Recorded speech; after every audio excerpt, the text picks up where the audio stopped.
Además, comentarles que en esos documentos desclasificados que conocimos ayer hemos descubierto un manuscrito que podría vincular a Canarias con el 23F, y se trata de un informe que desvela que el capitán general de Canarias del momento, que se llama Jesús González del Hierro, tenía planeado dar otro golpe militar solo unos meses después del 24 de junio en concreto, el día de la onomástica del rey Juan Carlos, al cual llamó justo después del golpe de Tejero, un plan que estaría liderado por el propio Hierro desde Canarias con la colaboración de José Luis Cortina Prieto, el que fuera jefe de los servicios de inteligencia. Con toda esta información nos dirigimos en primer lugar a Alejandro. ¿Qué tal, Alejandro? Tienes delante el periódico El Día, la provincia también aquí en Canarias lo recogía. Hemos traído ese 23F aquí a Canarias. ¿Qué te parece ese titular y el documento que aparece, como hemos comprobado nosotros, los servicios informativos, dentro de todo lo desclasificado? Bueno, aún no he podido leer el periódico, la prensa de hoy, ¿no?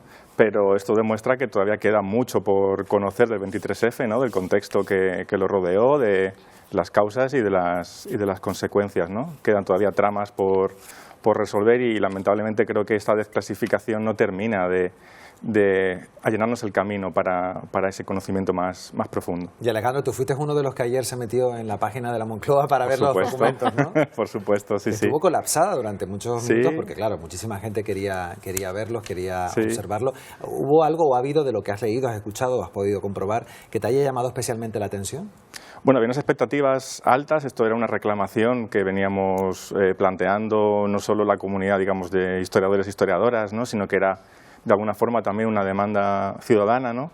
Y quizás esas expectativas no se han visto del todo cumplidas, ¿no? No solo por la cantidad de documentación que se ha desclasificado, sino también un poco por lo que dicen esos documentos, ¿no? Digamos que es una información que más o menos se conocía ya, que son detalles menores, ¿no?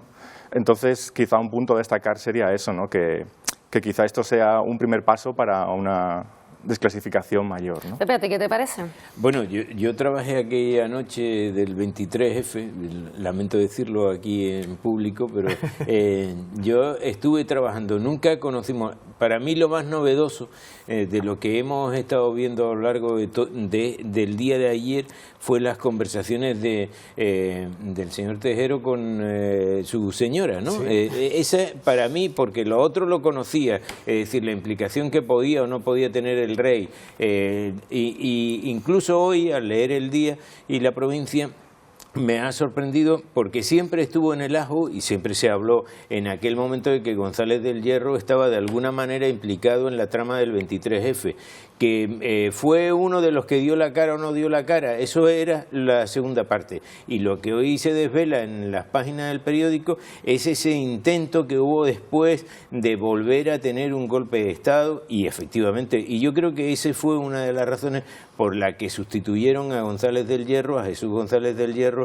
en la Capitanía General de Canarias, que tenía como leitmotiv, pues eso, lo de Franco, que salió también de Canarias, y que de alguna manera González del Hierro, que eran generales que habían hecho la guerra, tanto Milán del Bosch como González del Hierro, y tenían cierta reminiscencia de lo que era el franquismo. Y eso es, digamos, lo que nos ha sorprendido, porque a ninguno nos ha sorprendido el resto de las cosas, porque lo sabíamos y de alguna manera lo intuíamos, ¿no? Y tampoco conocíamos en aquel momento la magnitud de lo que estábamos viendo. Uno ha estado leyendo a lo largo de todo este tiempo, pues eso, Anatomía de un instante de cerca, o el jefe de los espías de Manglano, que te podían dar alguna clave de lo que sucedió en aquel entonces, y sabíamos gran parte de lo que ayer se puso a disposición del público, pero digamos esa parte del teniente coronel con su mujer, o de... Que insistía Pepe la mujer y se lo han dejado tirado como una colilla, ¿no?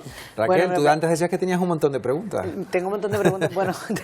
Pues aprovecha que tenemos a Alejandro. Porque es verdad que yo destaco una de las cosas, yo era mucho más jovencita cuando prácticamente una bebé, pero sí me llama la atención el hecho de destapar toda esta información. Sí considero que puede ser algo muy, muy relevante y muy demandado por la comunidad de historiadores, pero me pregunto yo hasta qué punto la ciudadanía como tal tenía este interés. Entonces, si nos hubiera revelado algo completamente novedoso, que le hubiera dado la vuelta a la tortilla, me hubiera parecido pues interesante.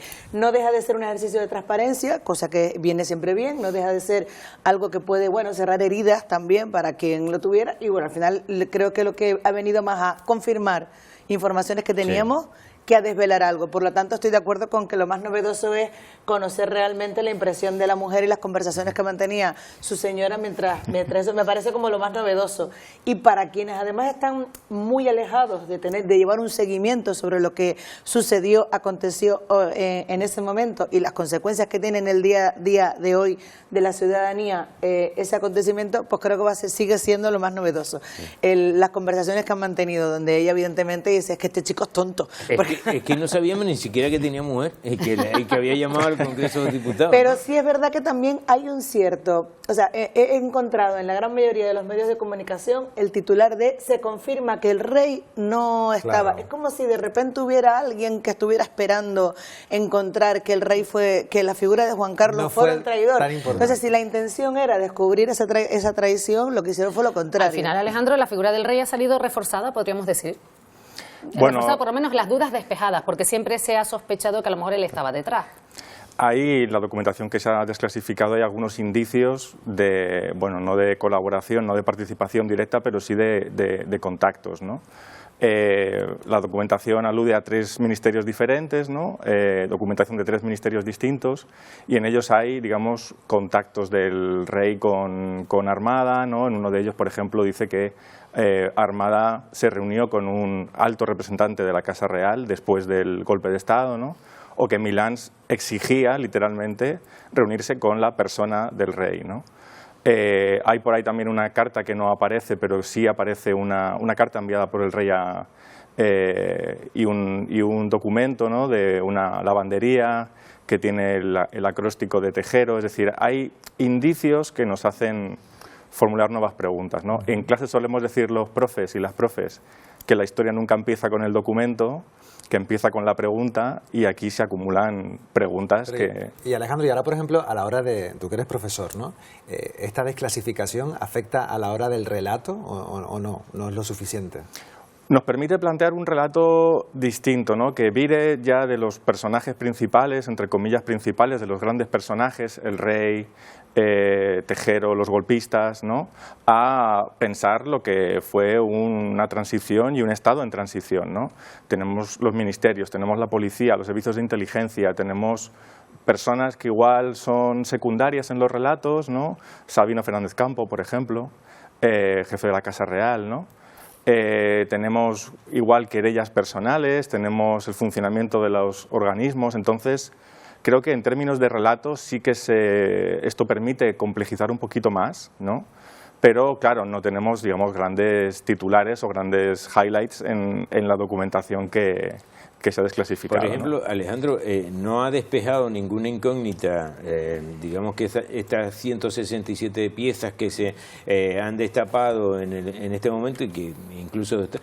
Por ejemplo, el elefante blanco. Nunca supimos quién era el elefante blanco, aunque todos los intuimos, pero no se dice ni en los 167 documentos que se han desvelado ahora, ni tampoco antes, ni siquiera en el momento del golpe del Estado, ¿verdad?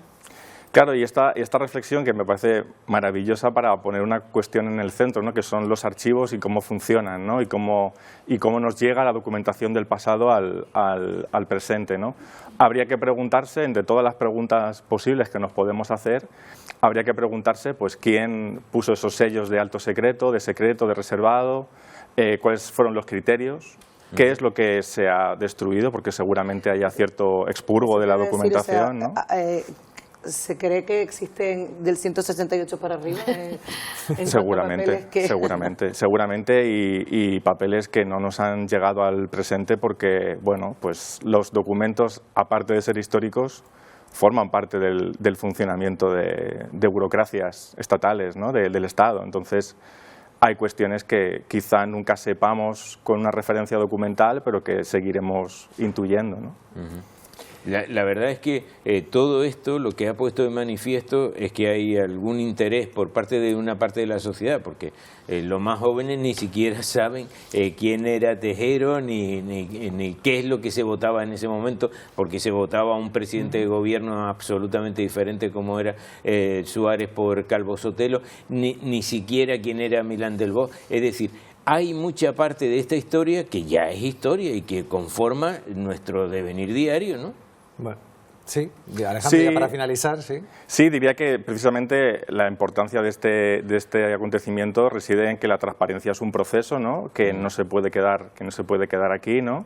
Que la transición debe ser estudiada todavía más y seguramente desde nuevas preguntas, y seguir reclamando que la documentación no solo pertenece a la comunidad académica, a los historiadores, a las historiadoras, que pertenece a toda la ciudadanía, y seguir insistiendo y seguir reclamando la apertura de otros archivos, ¿no? Por ejemplo, el del Ministerio de Interior, fundamental para entender el funcionamiento de la policía. Eso nos daría paso a otra tertulia, claro, Alejandro, y te invitaremos seguramente perfecto, cuando suceda. Así que, Alejandro Pérez, que eres profesor de Historia Contemporánea de la Universidad de La Laguna, muchísimas gracias por venir y por aclararnos esos aspectos importantes desde el punto de vista de los historiadores. Muy bien, gracias. Gracias, buenos días.